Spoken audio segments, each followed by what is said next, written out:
జయలలితను follow అవుతున్న విజయ్ తమిళనాడు రాష్ట్రంలో రాజకీయాలు మంచి కాక మీద ఉన్నాయి. అసెంబ్లీ ఎన్నికలకు కూడా సమయం దగ్గర పడుతుండటంతో రాజకీయ పార్టీలు ప్రతి అడుగు వ్యూహాత్మకంగా వేస్తున్నాయి. ముఖ్యంగా టీవీకే పార్టీ ఈ విషయంలో ఆచితూచి అడుగులు వేస్తుంది. ఈసారి ఎన్నికల్లో గేమ్ చేంజర్ కావాలని అనుకుంటుంది.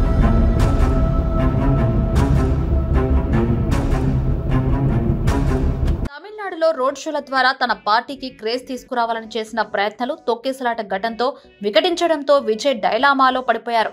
మరోసారి అలాంటి ఘటన తన రోడ్ షోలో జరిగితే విజయ్ పై తీవ్ర విమర్శలు వస్తాయి. అందుకే ఆయన రోడ్ షోల ద్వారా ప్రచారం అనే కాన్సెప్ట్ ను పక్కన పెట్టేశారని, దీనికి బదులుగా జయలలిత స్ట్రాటజీని అమలు చేయాలనుకుంటున్నారన్న ప్రచారం జరుగుతుంది.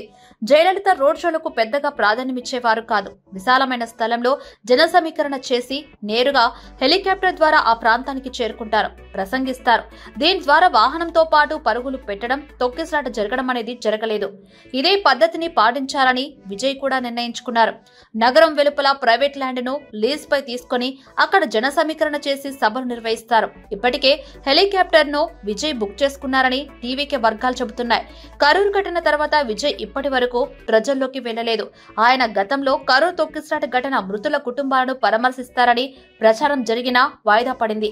27న ఆయన కరూరు వెళ్లి హోటల్లో అందరినీ పరామర్శిస్తారని ఆ పార్టీ వర్గాలు చెబుతున్నాయి. విజయ్ త్వరలోనే క్యాంపెయిన్ ట్రయల్ కు తిరిగి వస్తాడని, కానీ ఈసారి సేఫ్ కంట్రోల్డ్ పద్ధతిలో ప్రచారం జరుగుతుందని చెబుతున్నారు.